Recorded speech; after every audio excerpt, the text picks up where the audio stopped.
예수님과 예수를 믿는 그 믿음의 고백 위에 그 참된 터에 교회를 세워주시고 지난 34년간 우리 교회 공동체를 인도하신 하나님께 정말 감사합니다. 영광을 받으시는 분도 하나님이시고 인도하시는 분도 하나님이시고 또 우리 교회의 예배는 장차 우리 영원한 하나님 나라에서 드려질 그 모형과 같은 예배입니다. 이 예배를 위해서 수고하시고 헌신하시는 모든 분들께 또 감사를 드리고 이 감사에 또 이렇게 찬양을 받으실 우리 하나님께 다시 한번 다 함께 영광의 박수로 하나님께 돌려드리겠습니다.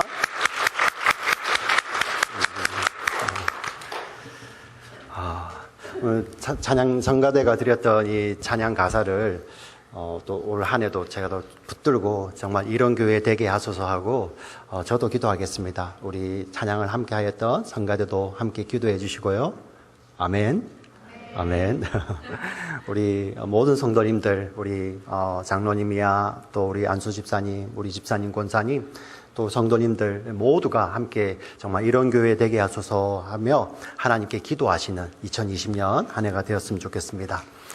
아멘, 아멘. 네. 저는 제가 아는 우리 교인은 아닙니다. 우리 교회 교인은 아닌데 제가 알고 있는 어느 한 성도님 가정을 잠깐 소개하려고 합니다. 이 부부신데요. 남편은 미국 분이시고 이제 부인은 이제 코리안이시죠, 그죠? 그런데 두 분이 엔지니어세요. 한 분은 무기 만든 회사에서 엔지니어 일을 하시고 또 한 분은 그 우리 가스 컴퍼니 있죠. 그 앞에 그 드릴 이렇게 하는 그 시추하는 그 맨 앞부분 아주 정밀한 부분을 이렇게 만드는 그런 회사에서 일하시는 엔지니어십니다. 참 신실한 분들인데 제가 그분들하고 교제를 하다가 우연히 참 이 두 분이 어떻게 만났을까? 예, 그런데 그것을 저에게 그 이야기를 나누어 주셨어요. 그 이야기를 잠깐 소개하려고 합니다.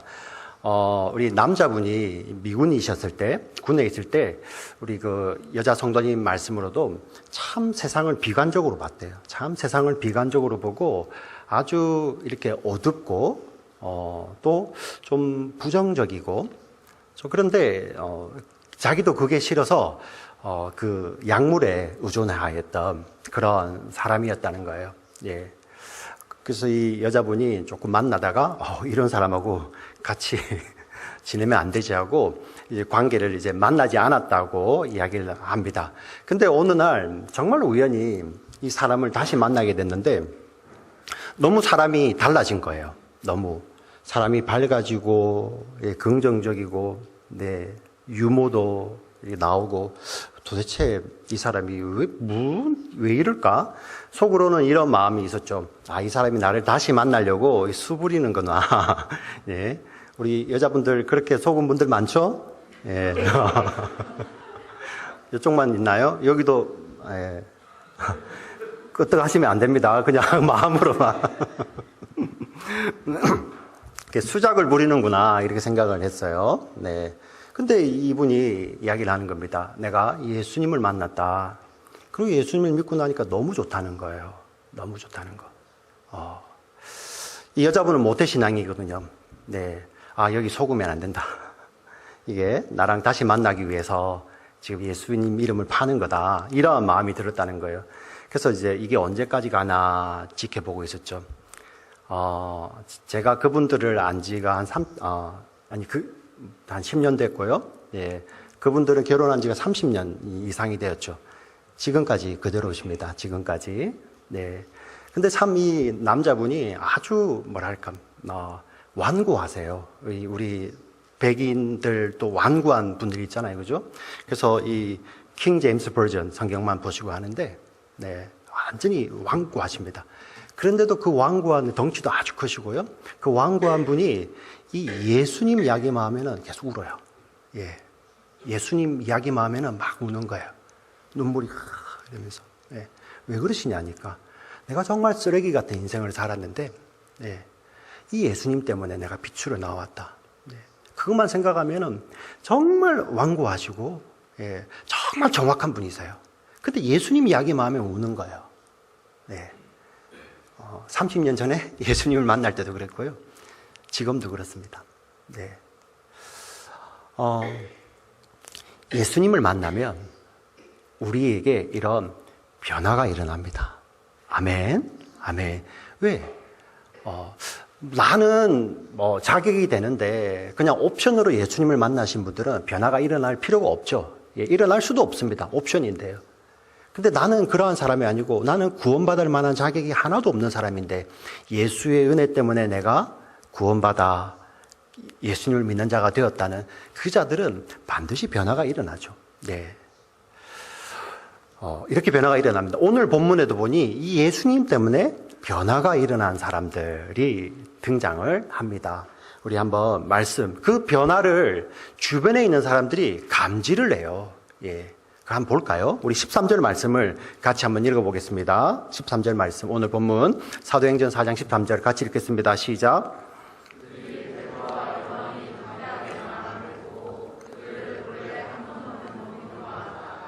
이상히 여기며 또 전에 예수와 함께 있던 줄도 알고. 자, 여기 보시면 이 말씀은 지금 어떤 사람들이 베드로와 요한을 만났는데 이 사람들이 변했다는 거예요. 예, 이 사람들이.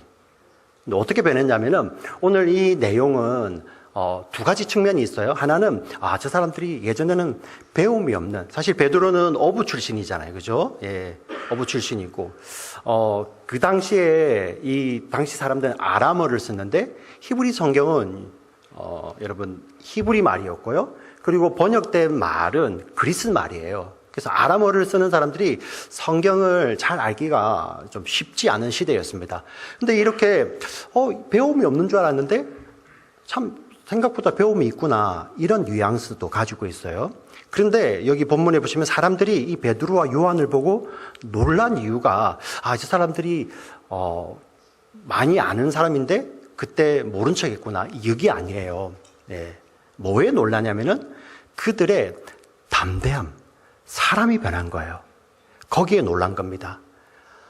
이 뉘앙스를 좀 잘 살려서 번역한 성경이 표준 세번역입니다. 제가 읽어드릴게요. 표준 세번역 보시면 그들은 베드로와 요한이 본래 배운 것이 없는 보잘것없는 사람인 줄 알았는데 이렇게 담대하게 말하는 것을 보고 놀랐다. 뭐 때문에 놀랐다고요?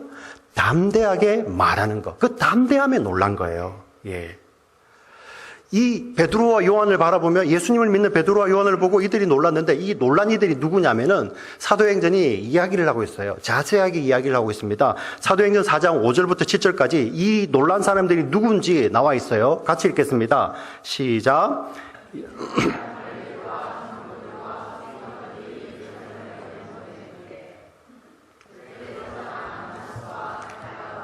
요한과 알렉산더와 및 대제사장의 문중이 다 참여하여 사도들 가운데 세우고 묻되 너희가 무슨 권세와 누구의 이름으로 이 일을 행하였느냐. 예. 지금 이 사도들을 보고 베드로와 요한을 보고 놀라는 사람들은 그 당시 예루살렘에 있던 가장 유명한 사람들이에요. 지도자들이고 종교 지도자들. 그리고 종교 지도자들 가운데서도 그 당시 사람으로는 가장 높은 사람이죠. 사실 여러분 복음에는 누가 높고 누가 낮고 이게 없어요. 다 예수님 계시고 예수님을 닮은 자들만 있지만 이게 종교가 되면요 서열이 막 매겨지잖아요. 그죠? 예. 하나님께서 그렇게 주신 게 아닌데 사람들이 이제 서열을 만들어 놓는 거예요. 그리고 그 서열 가운데 가장 높은 자들, 대제사장들이 지금 모여 있습니다. 대제사장과 그 가족들, 그리고 다른 종교 지도자, 정치 지도자들이 모여 있고요. 그들 앞에 지금 베드로와 요한이 서 있는 겁니다. 왜 이런 모임이 생겼냐면은 여러분 지금 이 사도행전 4장보다 한 2달 전에 여러분 예루살렘에서 어떤 일이 있었습니까? 예수님께서 십자가에 달려 돌아가시는데 그 예수님이 왜 그렇게 돌아가시게 되냐면 그 대제사장을 비롯한 종교 지도자들이 그 예수님을 시기하여서 거짓 증언을 하잖아요. 그죠? 성전을 모욕했다, 하나님을 모욕했다는 말로 이 예수님을 거짓 재판하여서, 종교 재판하여서 사형. 그래서 자기들 손에 피 묻히지 않기 위해서 그리고 다른 이유를 만들기 위해서 로마 빌라도에게 보내잖아요. 그죠? 빌라도는 이가 죄가 없는 줄 알고, 놓으려고 했지만은 그 당시 그 종교 지도자들이 그 일을 용납 안 하잖아요. 그죠? 사람들을 부추겨가지고 예수를 십자가에 못 박으러 이야기를 합니다. 빌라도가 나는 도저히 죄를 찾지 못하겠다 하는데 이 빌라도가 꼼짝하지 못하는 말을 이들이 합니다.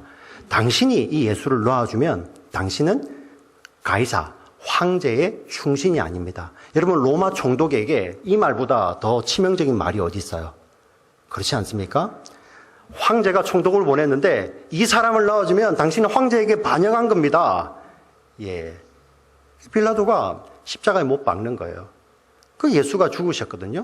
근데 지금 갑자기 어떤 무리들이 나타나가지고 이 예수님이 살아나셨다. 그리고 그 예수님의 가르침을 막 전하기 시작하는 거예요. 그리고 어떤 일이 벌어지냐면은 예루살렘 성전에 아름다운 문, beautiful gate, 미문이란 아름다운 문이라는 곳이 있는데 그 앞에 어떤 한 사람이 평생 구걸을 하고 있었어요. 그 사람은 40세 정도 나이가 되는데 한 번도 걸어보지 못한 사람이에요. 누구나 다 아는 사람입니다. 한 번도 걸어보지 못했던 그 사람이 어떤 일이 벌어지냐면은 성전에 기도하러 가던 베드로와 요한이 그를 주목하여 보고 금과 은은 내게 없지만 내게 있는 것으로 내게 주노니 곧 나사렛 예수 그리스도 이름으로 일어나 걸으라. 아멘. 아멘. 일어나는 거예요. 사람들이 얼마나 환호했겠습니까? 지금 자기들이 못 박았던 그 예수의 이름으로 어떤 사람들이 도를 가르치고 그 예수의 이름으로 기적이 일어난 거예요. 이 대제사장들이 큰일 난 거죠. 그리고 지금 이렇게 모여 있는 것입니다. 여러분 이 권위자들 앞에 서 있어요. 권위자들 앞에. 특별히 여러분 거의 동의하실 것입니다. 권력자들, 권위자들, 부패한 권력일수록 그 권력을 지키고자 하는 욕심이 강해요. 그리고 그 부패한 권력일수록 그 권력을 지키기 위해서는 별짓을 다 합니다. 여러분 잘 아시죠?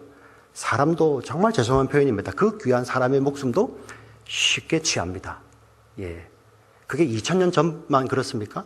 지금도 그렇지 않습니까? 지금도 그렇죠. 여러분, 이 종교계가 얼마나 그 당시에 썩었냐면요. 대제사장은 사실 이 직분은 매매가 안 되는 거거든요. 하나님께서 세워주시는 건데 지금 그 당시에 이 대제사장 직분도 매매했었어요. 그리고 아들에게 가는데 지금 이 당시에 대제사장들이라고 나와 있잖아요. 장인과 사위가 대제사장이에요. 대제사장. 로마와 결탁을 해가지고 그 이권, 예루살렘 성전에서 나오는 그 어마어마한 이권을 가지고 로마의 로비를 하고요. 로마 총독의 로비를 하고 그것을 지키는 자들이에요. 그것이 흔들리니까 예수님을 죽였잖아요. 그죠? 근데 그 죽인 예수님이 살아나셨다. 그리고 그 살아나신 예수님을 막 증거하고 있는 거예요. 이들이 막 큰일 난 거죠. 그래서 모여가지고 이들을 지금 신문하기 시작합니다. 여러분, 이 대제사장이 화려한 옷을 입겠죠. 여러분, 이해를 돕기 위해서 이런 권세자들 앞에 갔을 때 참 말하기가 쉽지 않아요. 제가 이 어떤 좋은 예가 있을까 생각해 보니까 얼마 전에 대한민국에서 저는 사실 지금 정치 이야기를 하는 거 아닙니다. 정치적으로 좌다 우다 그 이야기를 하는 것이 아니라 어떤 사건에 대해서 그 사건을 어떤 사람이 느낀 것을 제가 글로 읽었어요. 자, 그분이 판사입니다. 그분이 평생 판사 생활을 하시면서 이제 대법원에서 아주 높은 자리까지 갔잖아요. 자신은 이 판결을 날 때 우리 그 사람들이 와서 자기는 이 수사기관에서 검사 앞에서 이야기했는데 그게 그때는 이렇게 말을 못했다. 아닌데 내가 말을 못했다. 그 판사의 입장에서는 그게 이해가 안 갔대요. 아니면 아니라고 이야기를 하지. 검사들 앞에서 아니면 아니라고 이야기를 하지. 왜 그렇게 아니라고 말을 못하냐. 그 판사는 이해를 못했다는 거예요. 그런데 자기가 이번에 검사 앞에 가보니까 그게 이해가 가더라는 거예요.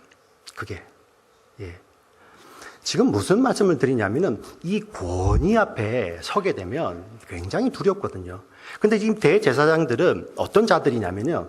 그 당시는 신정국가는 아니지만 거의 신정국가잖아요. 예. 유대 공동체에서 쫓겨나면은, 예, 구원을 잃어버린다고 믿던 시대였어요. 영적인 생명이 없다고 믿던 시대입니다. 그리고 그들은 그러한 종교적 재판을 내릴 뿐만 아니라 종교적 재판으로, 예, 로마에 넘겨줄 수도 있고, 율법을 어길 때는 돌로 쳐서 죽일 수도 있는, 예, 그런 사람의 생명도 취할 수 있는 그들이에요. 이 대제사장들, 서기관들, 여기에 있는 사람들은 종교적으로, 예, 그들의 영적인 생명도 박탈할 수 있다고 믿고 있고요. 그들의 육신의 생명도 박탈할 수 있다고 믿고 있는 그 자들이에요. 그리고 그들은 부패했습니다. 언제든지 그들은 마음이, 예, 원하면은 베드로와 요한 주면 죽일 수 있는 자예요. 왜 아냐고요? 그들이 예수님도 죽였어요. 예수님도. 똑같이요. 그런데 여러분, 그 자리에서 베드로가 이렇게 반응을 합니다. 우리 8절부터 10절까지 말씀, 사도행전 4장 8절부터 10절까지 말씀을 같이 읽어보겠습니다. 같이 읽겠습니다. 시작.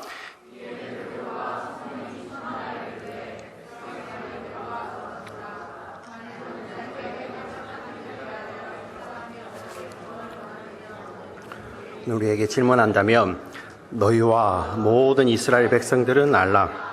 너희가 십자가에 못 박고 하나님이 죽은 자 가운데서 살리신 나사렛 예수 그리스도의 이름으로 이 사람이 건강하게 되어 너희 앞에 섰느니라.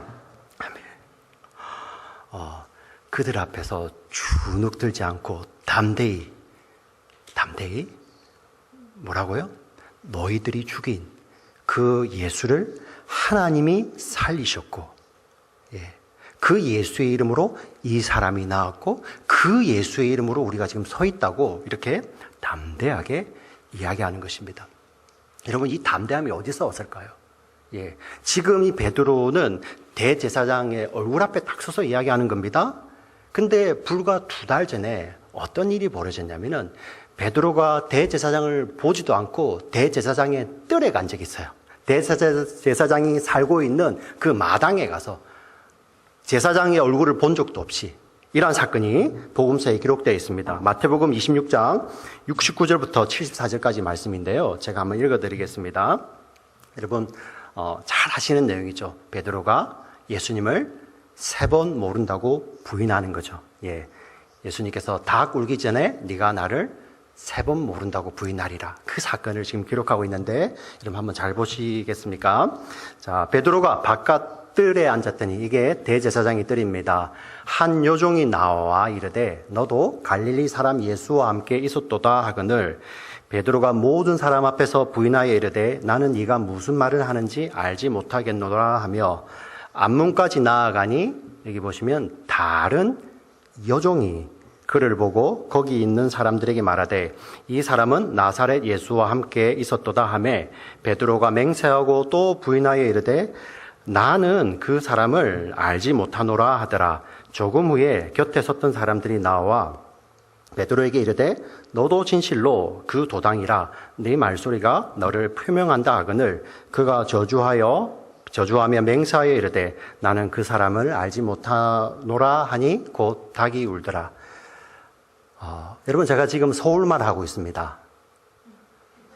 예, 굉장히 웃기죠, 그죠? 예, 예, 굉장히 웃깁니다. 제 말투가 이야기를 하잖아요.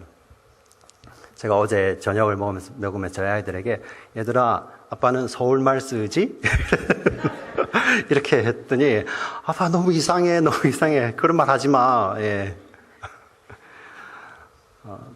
바로 표가 나는 거죠, 그죠? 바로 표가. 지금 베드로가 갈릴리 사투리를 쓰고 있어요. 예. 너 말투를 보니 그 갈릴리 나사렛 예수하고 같은 출신이야. 근데 지금 그것을 누가 증언을 하고 있잖아요. 오늘 성경에 보니 반복해서 쓰는 것이 여종이 너 목소리를 보니 너도 같은 패야. 내가 봤다. 이 증언을 하는 거예요. 여러분, 정말 죄송한 표현입니다. 지금처럼 여권이 이렇게 높은 시절이 아니에요.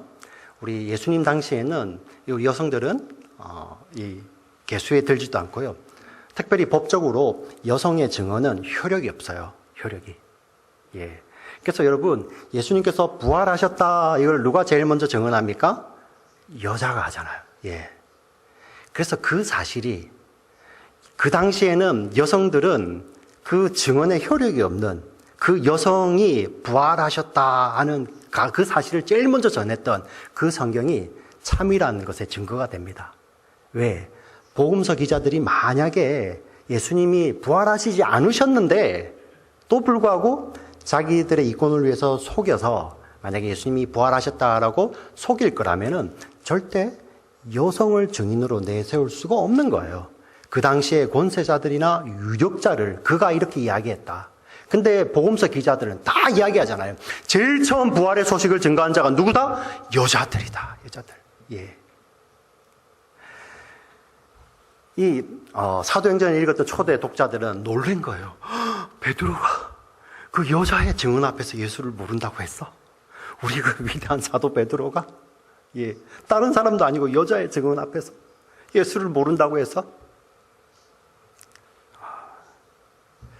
그랬던 베드로입니다. 왜 그랬을까요? 두려움이죠, 두려움. 두려움. 예. 그 두려움 때문에 그 여자의 증언 앞에서도 자기를 부인해버렸다. 그 베드로 아닙니까? 예. 근데 그 베드로가 오늘 본문에서 너희가 십자가에 달은 그 예수를 하나님이 살리셨고, 예. 그 예수의 이름으로 이가 일어났다. 예. 할렐루야. 할렐루야. 예. 이렇게 증언하는 거예요. 얼마나 담대히 증언을 하든지 사람들이 두려워하는 거예요. 사랑하는 성도 여러분, 저와 여러분이 세상을 살아가면서 세상을 두려워할 때 있잖아요. 예. 여러분, 이 자리에 청년들도 계시고 아마 진로의 문제, 장래의 문제를 놓고 기도하시는 분도 계실 거예요. 예. 도저히 풀리지 않는 이 미래의 거대한 일들, 때로는 두렵기도 하죠. 예. 근데 여러분, 성도들은 그게 커서 두려운 게 아니에요. 성경은 분명히 이야기합니다. 우리 신명기 7장 21절 말씀을 같이 한번 읽어볼까요? 같이 읽겠습니다. 시작. 너는 그들을 두려워하지 말라. 너희의 하나님 여호와 곧 크고 두려운 하나님이 너희 중에 계심이니라. 아멘. 우리 성도들이 세상을 두려워하는 것은 세상이 커서 두려워하는 것이 아니에요. 예. 우리 언제 두려워합니까? 세상보다 크신 하나님에 대한 그 믿음이 흔들릴 때 우리는 두려워하는 것입니다.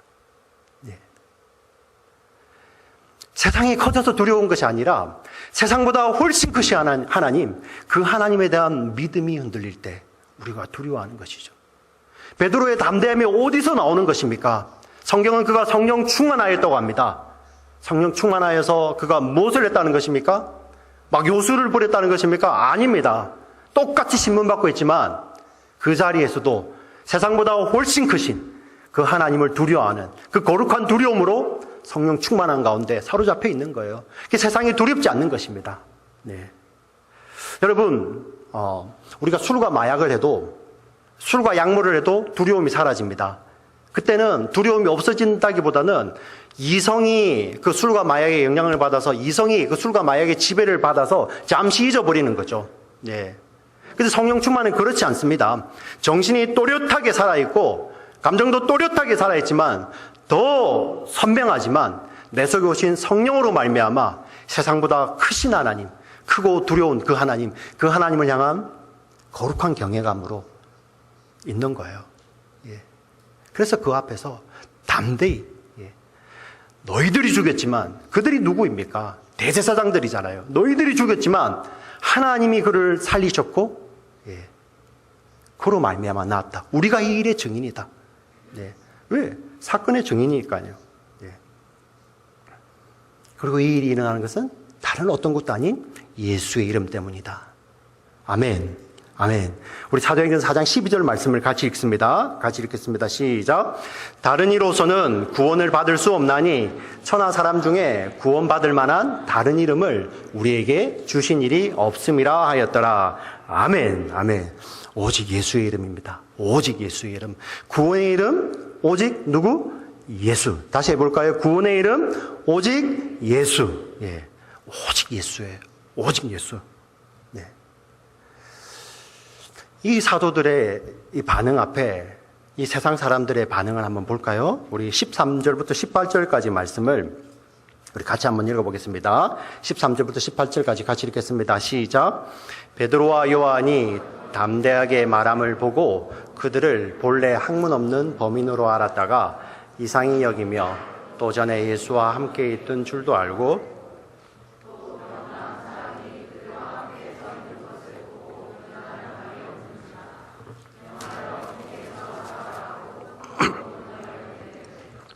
이 사람들을 어떻게 할까? 그들로 말미암아 유명한 표적이 나타난 것이 예루살렘에 사는 모든 사람에게 알려졌으니 우리도 부인할 수 없는지라.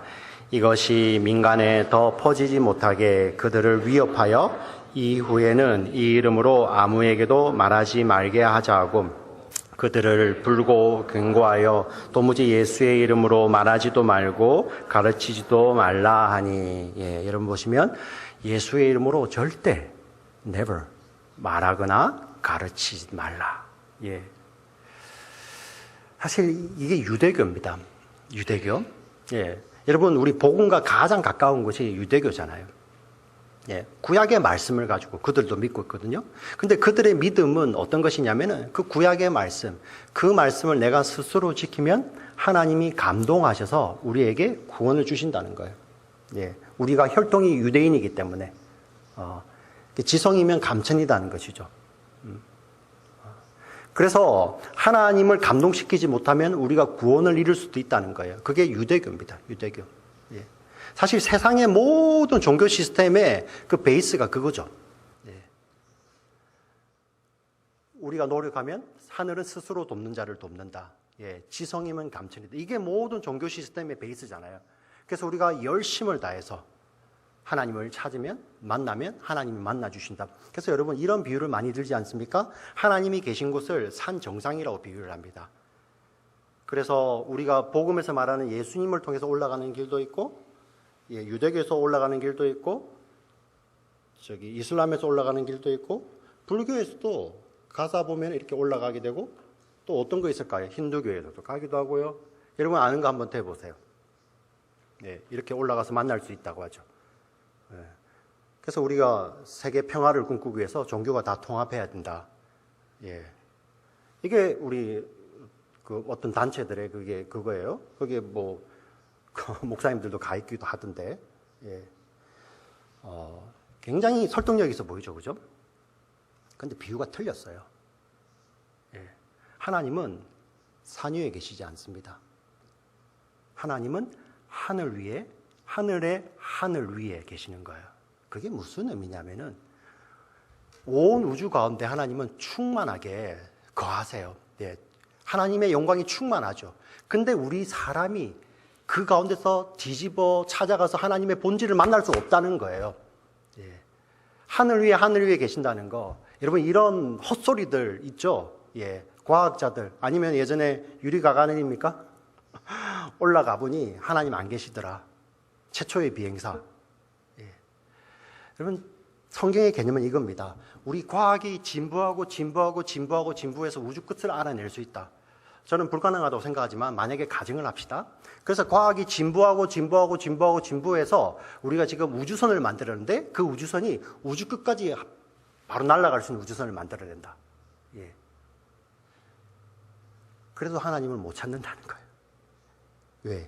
하나님은 그렇게 존재하시는 분이 아니거든요. 하늘 위에 하늘.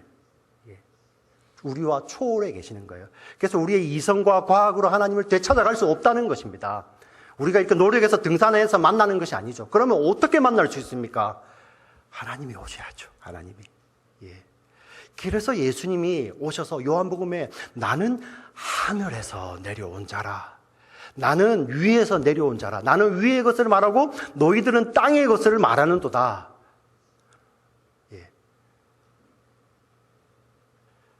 하늘 위에 계신 그 하늘에 계신 분, 그 하나님이 이 땅에 몸을 입고 내려오신 분이 예수예요. 예수.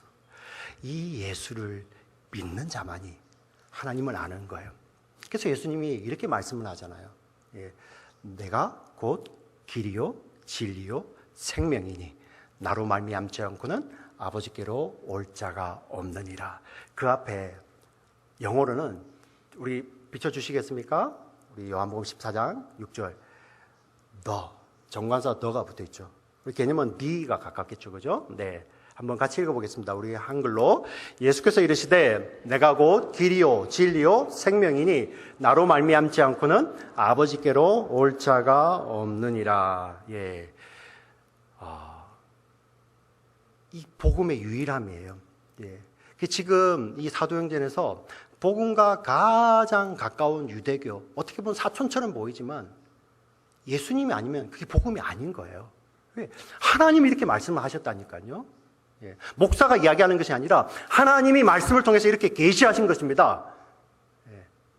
모든 사람이 죄를 범하였음에 하나님의 영광에 이르지 못하더니 하나님께서 우리가 아직 죄인들이었을 때 그리스도께서 십자가에서 죽으심으로 우리를 향한 자기 사랑을 확증하셨느니라. 예. 그 하나님의 사랑이 예수님 안에만 있는 것입니다.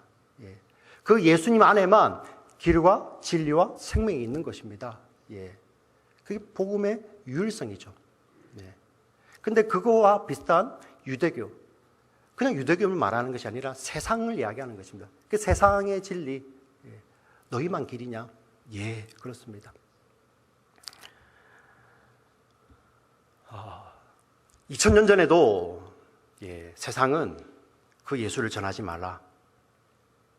그 예수를 전하지 마라. 네. 지금도 마찬가지입니다. 2000년이 지났어도요. 예. 앞으로는 더 심해질 것입니다. 예를 하나 들어보겠습니다. 사람을 차별하면 안 되죠. 차별은 절대 하면 안 됩니다. 네, 사람을 차별하면 안 되죠. 그래서 이제 차별금지법이라는 걸 만든다고 하죠. 제가 또 법 이야기하는 거 아니고요. 정치 이야기하는 거 아닙니다. 예. 이 땅에서 법을 정하는 전에 이미 성경에도 있어요. 우리 야고보서 볼까요? 야고보서 2장 1절. 야고보서 2장 1절부터 9절까지 있는 이에 대한 이야기인데 여러분 다 시간이 없으니까 제가 1절과 9절을 읽어 드릴게요. 우리 1절 같이 한번 읽어 보겠습니다. 시작.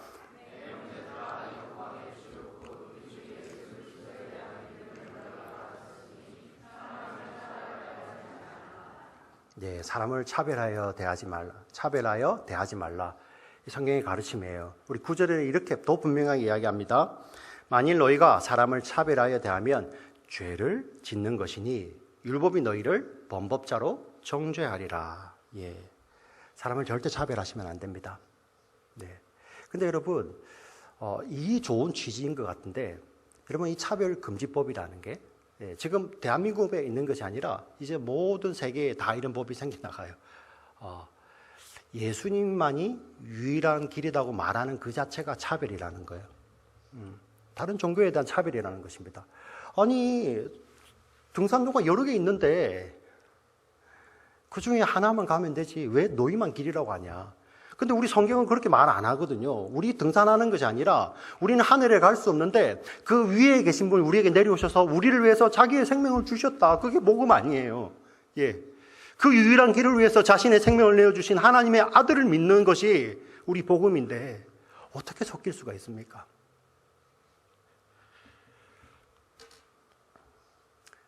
그 차별금지법이라는 것이 이제는 예수만이 유일한 길이라고 말하는 그 자체가 그 법을 어기게 되는 거죠.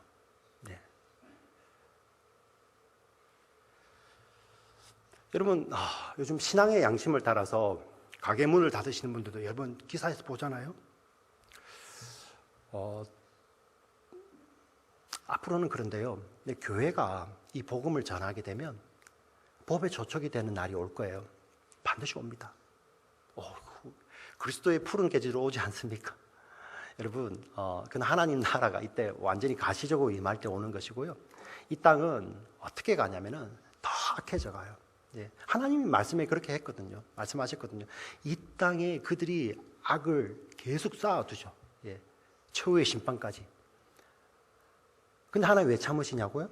그들 가운데서 저와 여러분과 같은 예수 믿는 자들, 그 자들을 건져 올리시기 위해서 참고 계시는 거죠. 예. 그래서 예수 믿는 것이 더 어려워질 것입니다. 네. 미래학자들이 있습니다.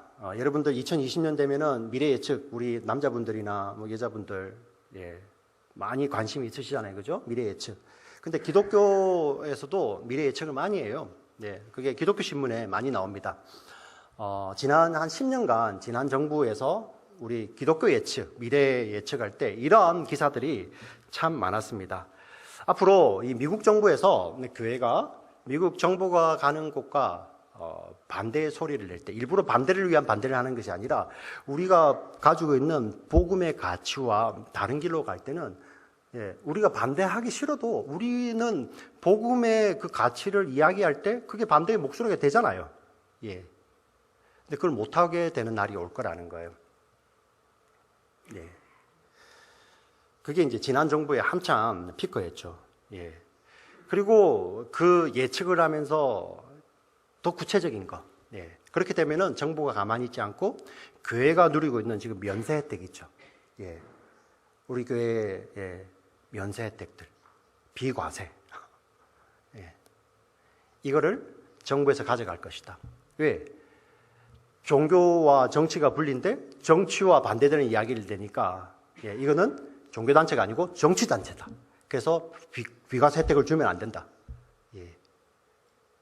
근데 그 기독교 우리 학자들이 예측 가운데 이러면 정말 교회가 어려워질 것이다. 교회가 위축이 될 것이다. 심지어 이 면세 혜택을 보지 못하기 때문에 성도들이 내는 그 헌금도 이제 비과세 혜택이 없기 때문에 성도들이 헌금을 하지 않을 것이고 그로 말미암아 교회는 더 힘들어질 것이다. 이 참 자본주의 논리에서는 참 맞는 말이잖아요. 그죠? 예. 저는 그 예측을 보면서 마음이 어려웠던 것이 아니라 그 예측에 대한 진단. 예. 앞으로 예수님 믿는 것이 더 어려워질 것이다. 그거는 성경에도 이미 있는 말씀이에요. 예. 예수님 말씀하시잖아요. 네. 너희가 내 이름으로 말미암아 핍박을 받으리라. 그러나 내가 그 고난을 통하여 알곡과 가라지를 구별하리라. 그게 요한계시록 말씀이에요. 환난 가운데 나오는 아름다운 자들. 오늘 우리 찬양팀이 불렀던 나의 사랑 신부, 그 아가서의 말씀이 바로 그 자들이에요. 예, 아름다운 자들. 알곡과 가라지를 고르는 것이죠. 예.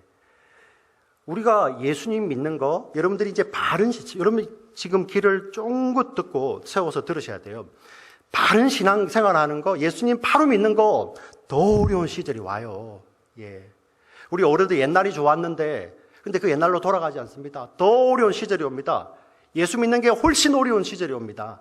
예. 저는 그 예측이 마음 아픈 게 아니에요. 네. 근데 그 진단, 그렇게 되면 사람들이 헌금을 안 하게 되고, 교회는 흔들릴 것이다. 여러분 한번 생각해 보세요. 교회의 터가 면세 혜택입니까?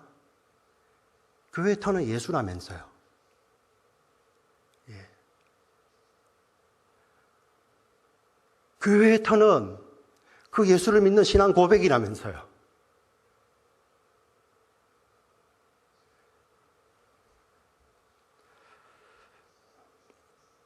좀 이러한 예측이 나왔어요. 여러분 두렵지 않습니까?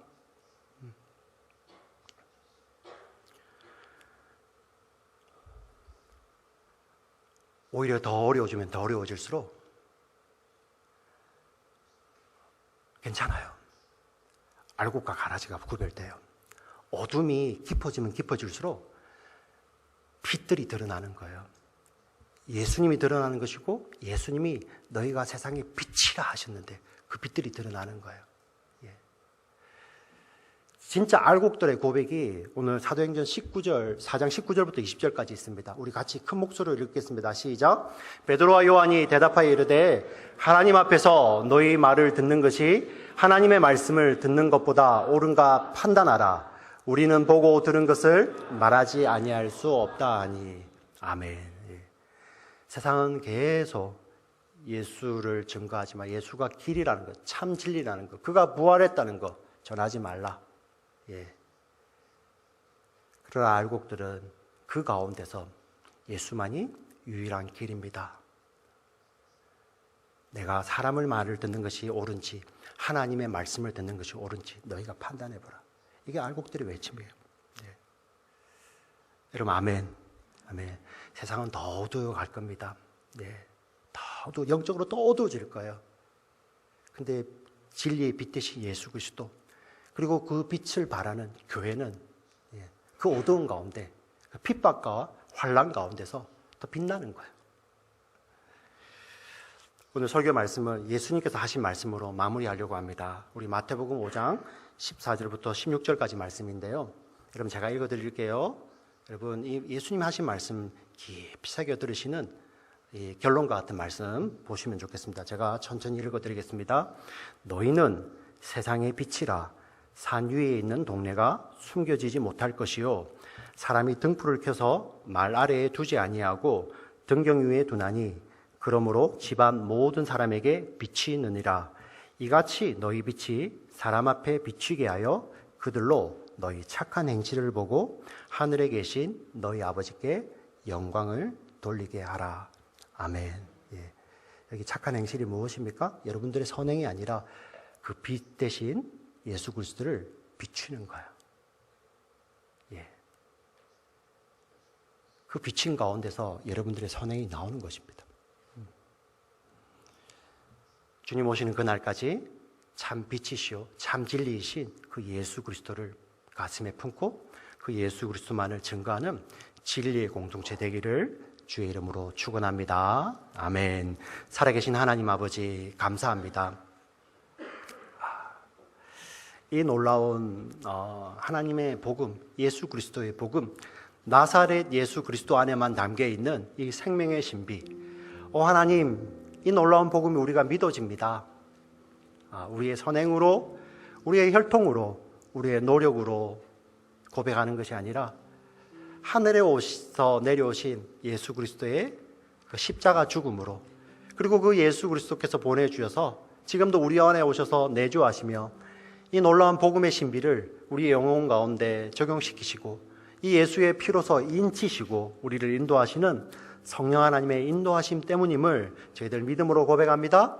하나님 아버지, 우리 교회 공동체가 이 성령 충만한 교회 공동체 되게 하여 주시옵소서. 하나님 아버지, 우리 교회 공동체가 성령 충만하여 하나님만을 예배하는 교회 공동체 되게 하여 주시옵소서. 하나님 아버지, 우리 이 교회 공동체가 성령 충만하여 예수 그리스도의 말씀만을 붙들고 나아가는 교회 공동체 되게 하여 주시옵소서. 하나님 아버지, 우리 교회 공동체가 이 어두운 세상 가운데서 참 빛이시며 참 진리의 빛 대신 예수 그리스도만을 하나님 바라는, 일어나 빛을 바라는 우리 교회 공동체 되게 하여 주시옵소서. 하나님, 우리의 영혼을 깨워 주시옵소서. 잠자는 영혼을 깨워 주시옵소서. 이 복음의 빛이 있는데 하나님, 우리는 감정이 조금 상하면 이 빛도 무시해버리고 이 조금 상하면 교회도 함부로 이야기합니다. 이럴 수가 있습니까?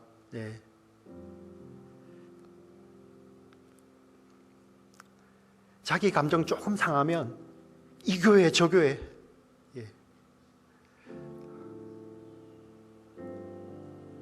어떻게 이럴 수가 있습니까? 예수님이 이 교회 공동체 당신의 빛을 주시기 위해서, 두시기 위해 당신은 생명을 지불하셨는데 우리의 감정이, 우리의 이 교만함이, 이 깡박함이 그 예수의 빛마저도 삼켜버리는, 어떻게 이런 일이 있을 수 있습니까?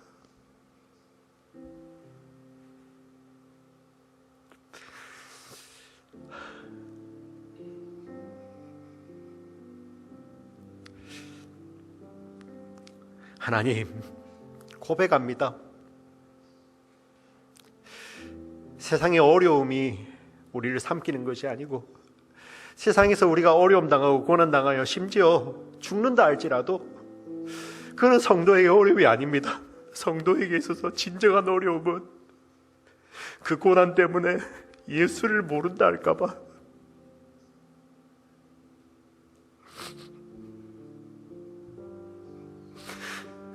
그게 진짜 어려움 아닙니까?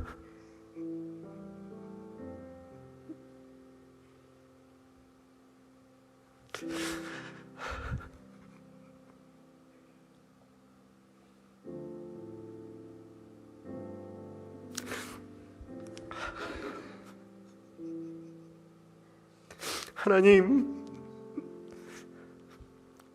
참 제가 교만하고 우리가 교만합니다.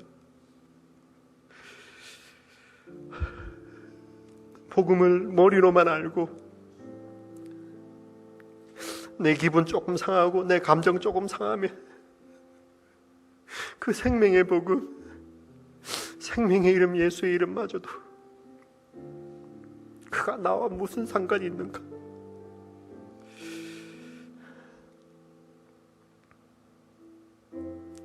그게 우리의 모습입니다. 하나님 용서하여 주시옵소서. 하나님 용서하여 주시옵소서. 감정으로 일어나는 것이 아니라 처절하게 하나님 말씀 앞에, 처절하게 그 진리의 빛 앞에 우리의 영혼을 비추게 하여 주시옵소서. 그 진리의 빛이 비춰올 때 내가 누구인지, 정말 하나님 없으면, 예수 없으면 나는 아무것도 아닙니다 라는 그 존재적인, 그 근원적인 고민과 신음이 우리 교회 공동체 가운데서 흘러나올 수 있도록 주여 축복하여 주시옵소서. 우리 교회 공동체 주님이 세우셨습니다. 주님이 인도하시고 주님 오신 그날까지 영광 받으실 줄 믿습니다. 하나님, 이 모이는 자들 사교를 위해서, 정보교환을 위해서, 한국 문화를 배우기 위해서, 사람들을 더 알아가기 위해서, 그런 것도 좋지만 그게 주가 되지 않게 하여 주시고 나를 위해서 정말 자신의 생명을 내어주신, 조금도 아끼지 아니하시고 주저하지 아니하시고 십자가 지신 그 예수님을 알아가는 것이, 닮아가는 것이 우리 인생 최고의 목적이 되는 그러한 교회 되게 하여 주시옵소서. 이 교회를 통하여 진리에 뱉으신 예수 그리스도가 어두운 세상 가운데 정말 비쳐나가는 그러한 영광의 역사를 우리가 보기를 원합니다. 성령 하나님, 우리를 충만케 채워주시고 인도하여 주시옵소서. 주님 사랑합니다. 살아계신 예수님의 이름으로 기도합니다. 아멘.